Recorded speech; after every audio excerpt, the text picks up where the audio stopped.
Hello students, how are you all? Very good afternoon. Welcome to प्रथम biology classes. तो आज से हम नया चैप्टर स्टार्ट करेंगे, चैप्टर 3, जो कि है human reproduction.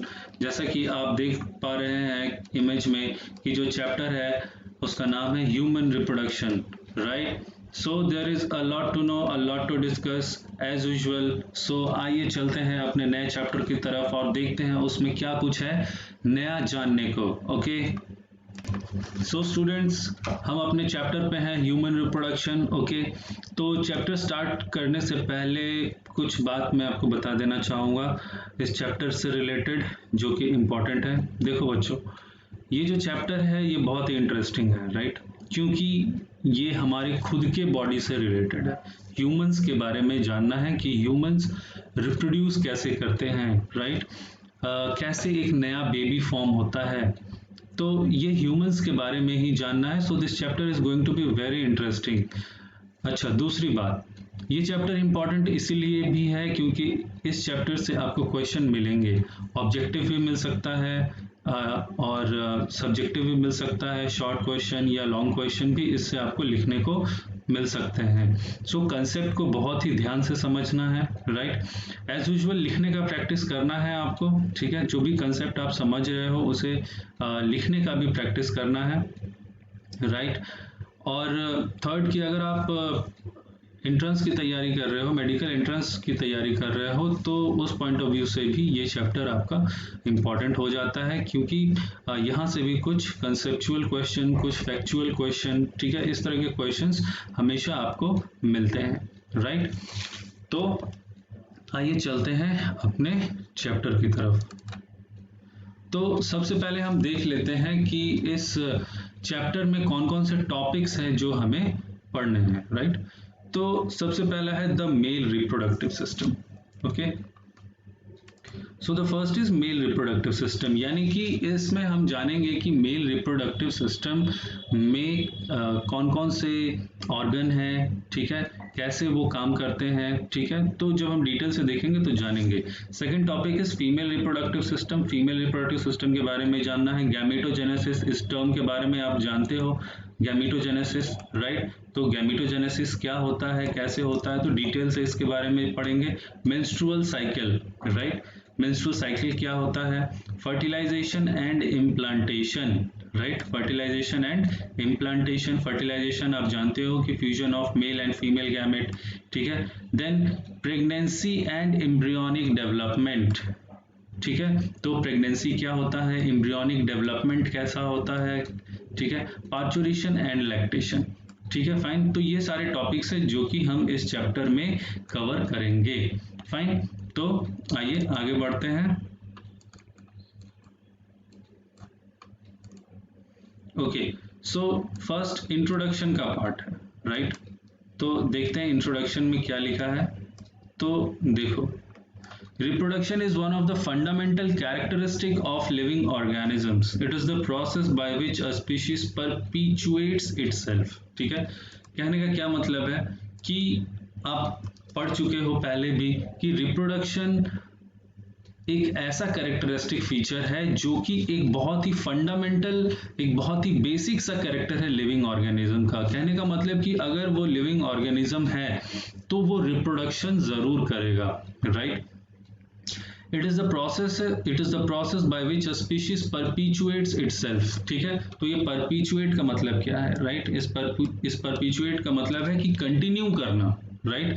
It is the process by which a species perpetuates itself. Perpetuate मतलब कंटिन्यू करता है। यही वो प्रोसेस है जिससे लिविंग ऑर्गेनिज्म अपने आप को क्या करते हैं, कंटिन्यू करते हैं, अपनी लाइफ को जो इस धरती पे कंटिन्यू करते हैं by the process of reproduction. Okay, next, reproduction is not necessary for the survival of an individual, ठीक है? reproduction is not necessary for survival of an individual, however it is necessary for survival of species, ठीक है? तो ये line बहुत ही important है, ठीक है? ये जो लाइन है ये बहुत इंपॉर्टेंट है, इसे नोट डाउन कर लेना कि यहाँ से आपको क्वेश्चन मिल सकता है कि रिप्रोडक्शन क्यों जरूरी है, ठीक है? किस लिए जरूरी है? तो reproduction is not necessary for the survival, ठीक है, सर्वाइवल के लिए जरूरी नहीं है, बल्कि अपनी पूरी प्रजाति को, अपने पूरे स्पीशीज को बचाए रखने के लिए रिप्रोडक्शन जरूरी है। अगर रिप्रोडक्शन नहीं होगा तो फिर वो स्पीशीज धीरे धीरे क्या हो जाएगी, खत्म हो जाएगी। Human beings exhibit sexual dimorphism, ठीक है, that is male and female individuals as differentiated externally, right. तो ह्यूमन बीइंग्स में आपका सेक्सुअल डायमॉर्फिज्म पाया जाता है, ठीक है, इस वर्ड को मार्क कर लेना। पहले समझो कि सेक्सुअल डायमॉर्फिज्म का क्या मतलब है, ठीक है। सेक्सुअल डायमॉर्फिज्म कहने का ये मतलब है कि जो सेक्सुअल ऑर्गन्स हैं वो अलग अलग बॉडी में पाए जाते हैं। मेल सेक्स ऑर्गन अलग बॉडी में पाया जाता है, फीमेल सेक्स ऑर्गन अलग बॉडी में पाया जाता है, यानी कि यूनिसेक्सुअल, ठीक है। यानी ह्यूमन बीइंग्स कैसे हैं, यूनिसेक्सुअल हैं। Male sex organ different body में, female sex organ different body में। मेल का कैरेक्टर्स अलग है और फीमेल का कैरेक्टर्स अलग है। दैट मीन्स कि यू कैन इजीली डिफरेंशिएट, ठीक है, यू कैन इजीली डिफरेंशिएट कि yes this is male and this is female. तो उनका जो अपीयरेंस है, राइट, मेल का और फीमेल का जो अपीयरेंस है वो आप इजीली बता सकते हो कुछ कैरेक्टर्स के बेसिस पे कि yes this is male and this is female. This is called sexual dimorphism and this is found in human beings, right, कि male and female individuals are differentiated externally, right, कि उनमें कुछ externally कुछ ऐसे characters हैं जिन्हें देख के आप बता सकते हो कि yes this is male and this is female. Such characters that distinguish the males and females externally are referred as secondary sexual characters, right? तो इस बात को याद रखेंगे कि secondary sexual characters ही वो characters हैं जिसके basis पे हम distinguish करते हैं, हम अंतर बता सकते हैं इन्हीं वो characters के आधार पे कि कौन मेल है और कौन फीमेल है। While anatomically they show distinct specific set of organs constituting the reproductive system, जबकि आप anatomically देखेंगे, anatomically मतलब बॉडी के अंदर, ठीक है, while anatomically they show distinct specific set of organs, ठीक है, anatomically अगर आप देखेंगे तो दोनों के organs में difference है, दोनों के organs में क्या है, differences है, ठीक है, उनके reproductive system में differences है। The male and female reproductive system evolved according to their respective functions, right? तो जो मेल एंड फीमेल है उनका जो रिप्रोडक्टिव सिस्टम है वो कुछ इस तरीके से इवॉल्व हुआ है, कुछ इस तरीके से बना है कि वो उनकी जो रिस्पेक्टिव फंक्शंस हैं and contribution in the event of human reproduction, तो ये कुछ इस तरीके से इवॉल्व हुए हैं उनके रिप्रोडक्टिव सिस्टम कि वो ह्यूमन रिप्रोडक्शन में क्या करते हैं, हेल्प करते हैं, सपोर्ट करते हैं। फाइन, नेक्स्ट, तो देखो there are different phases in human reproduction, right. तो ह्यूमन रिप्रोडक्शन में अलग अलग कुछ फेजेस हैं, उनके बारे में हमें पढ़ना है। The first is gametogenesis, right. Gametogenesis यानी the process of formation of gametes, ठीक है, the process of formation of gametes is called gametogenesis. अब आप जानते हो कि ये गैमेटोजेनेसिस दो तरह के होते हैं, राइट।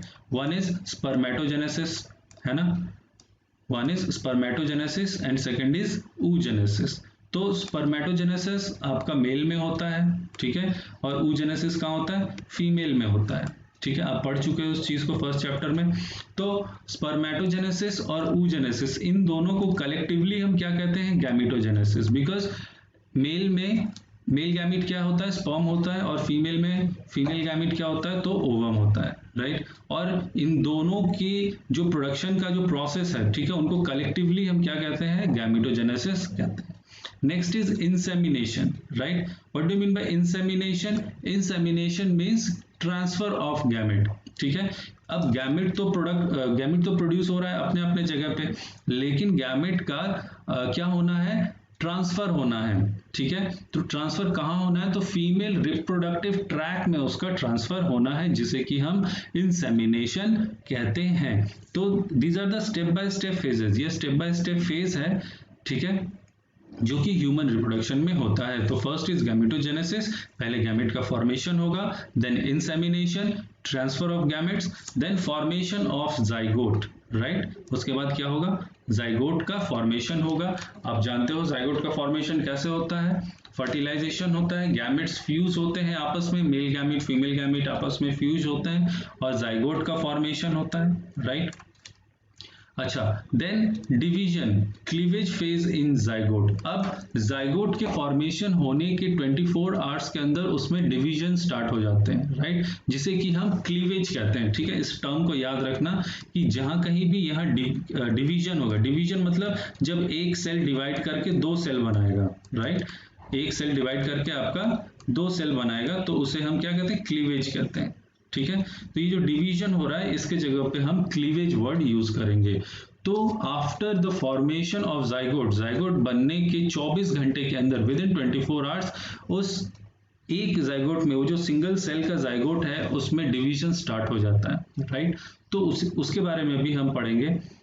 देन इम्प्लांटेशन, ठीक है। अब क्या होगा, जाइगोट तो बन गया, जाइगोट बनने के बाद जाइगोट कहाँ आएगा, तो यूट्रस में आएगा। यूट्रस में आने के बाद उसका इम्प्लांटेशन होगा, ठीक। इम्प्लांटेशन मतलब it will get fix place into the uterus, ठीक है। उसे यूट्रस में एक फिक्स प्लेस मिलेगा जिसे कि हम कहते हैं इम्प्लांटेशन, राइट। देन प्लेसेंटेशन, ठीक है। प्लेसेंटेशन मतलब फॉर्मेशन ऑफ प्लेसेंटा, ठीक है। आप इसे पहले अपने लोअर क्लासेस में भी पढ़ चुके हैं कि प्लेसेंटा क्या होता है। Placenta is the connection between the embryo and the mother body, right. Embryo and the mother body के बीच में जो कनेक्शन होता है उसे हम कहते हैं प्लेसेंटा। देन गैस्ट्रुलेशन, ठीक है। Gastrulation, formation of 3 germ layers, ठीक है। तो इस वर्ड को याद रखना, गैस्ट्रुलेशन का मतलब होता है फॉर्मेशन ऑफ 3 जर्म लेयर, ठीक है। देखो, गैस्ट्रुलेशन के पहले और भी कई स्टेजेस आते हैं, राइट। जैसे कि अगर जाइगोट बन गया, राइट, ये मान लो अगर जाइगोट बन गया, ठीक है। जाइगोट बनने के बाद इसमें डिवीजन शुरू हो गया, स्टार्ट हो जाता है, ठीक है। तो एक सेल, इसके अंदर एक सेल से 2 सेल बनेगा, राइट, 2 से फिर 4 बनेंगे, ठीक है। तो इस तरीके से बढ़ते जाता है, इस तरीके से जो नंबर ऑफ सेल्स है वो धीरे धीरे इंक्रीज होते जाता है। तो जैसे ये नंबर ऑफ सेल्स इंक्रीज होते जाएगा तो इसमें अलग अलग स्टेजेस आते हैं, ठीक है। उन स्टेजेस को हम कहते हैं, उनका नाम है अलग अलग, लाइक मोरूला, ब्लास्टुला, गैस्ट्रुला, ठीक है। तो उसी तरह एक स्टेज आता है जिसे हम कहते हैं गैस्ट्रुलेशन, राइट।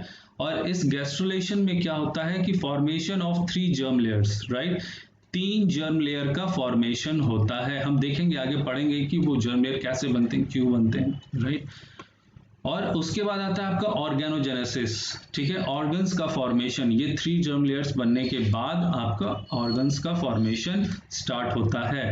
यही वो 3 जर्म लेयर्स हैं जिनसे हमारे बॉडी के हर एक ऑर्गन, हर कुछ इन्हीं 3 जर्म लेयर से ही डेवलप होते हैं, राइट। तो इसे हम कहते हैं organogenesis, formation of organs. Then parturition, ठीक है। पार्चुरेशन का मतलब क्या कि जब एम्ब्रियो आपका फुल्ली फॉर्म डेवलप हो गया, राइट, देन मदर बॉडी से उसका बाहर निकलना, right, expelling out of the fully developed foetus from mother body is called parturition, right. तो ये वो डिफरेंट फेजेस हैं जो कि ह्यूमन रिप्रोडक्शन में आते हैं, ठीक है। अब हम क्या करेंगे कि अब हम इन्हें डिटेल से 1 बाय 1 स्टडी करेंगे, राइट। Okay, fine. उसे आगे बढ़ने से पहले एक टर्म आप ध्यान रखेंगे, जस्टेशन पीरियड, राइट। एक टर्म आपको ध्यान रखना है, जस्टेशन पीरियड। तो अब देखो, the time period from fertilisation to parturition, ठीक है। तो याद रखना कि फर्टिलाइजेशन से लेके, यानी कि मेल गैमेट और फीमेल गैमेट के फ्यूजन से लेके, फर्टिलाइजेशन से लेके पार्चुरेशन तक, मतलब जब तक कि fully formed, fully developed foetus mother के बॉडी से बाहर आता है, ठीक है, उस तक का जो समय है, ठीक है, वो जो टाइम पीरियड है उसे हम कहते हैं gestation period. In humans it is 280 days, in humans it is 280 days और 9 मंथ्स, ठीक है। तो इस बात को आपको याद रखना है कि जस्टेशन पीरियड क्या होता है। फाइन, अब आइए हम बढ़ते हैं, इन सभी टॉपिक्स को हम 1 बाय 1 करके आगे पढ़ते हैं। सो स्टूडेंट्स, यहाँ भी देखिए सेम वही बातें लिखी हुई हैं, एक बार पढ़ लेते हैं इसे। गैमेटोजेनेसिस क्या है? It is the formation of gametes, includes spermatogenesis and oogenesis, ठीक है, अभी हमने डिस्कस किया इसके बारे में।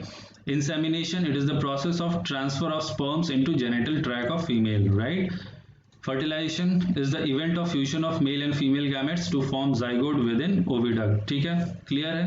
Then cleavage or division is the rapid mitotic division of single celled zygote to develop multicellular blastocyst or blastula, right।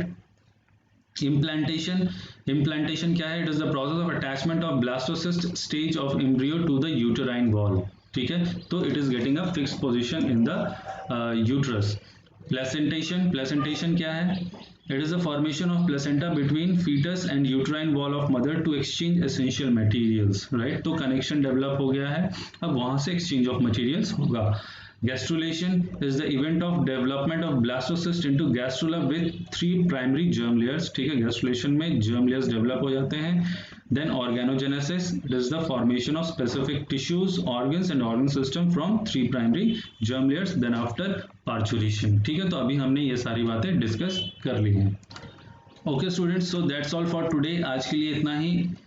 इन चीज़ों को ध्यान से समझें, इन टर्म्स को ध्यान से पढ़ें, इन्हें एक बार लिखें और इन्हें मेमोराइज करने की कोशिश करें, राइट। सो फ्रॉम टुमारो, कल से हम मेल रिप्रोडक्टिव सिस्टम में एंटर करेंगे और जानेंगे आगे कि मेल रिप्रोडक्टिव सिस्टम में कैसे कैसे क्या क्या मैकेनिज्म है, उसके बारे में हम लोग डिस्कस करेंगे। Okay, thank you so much, God bless you all.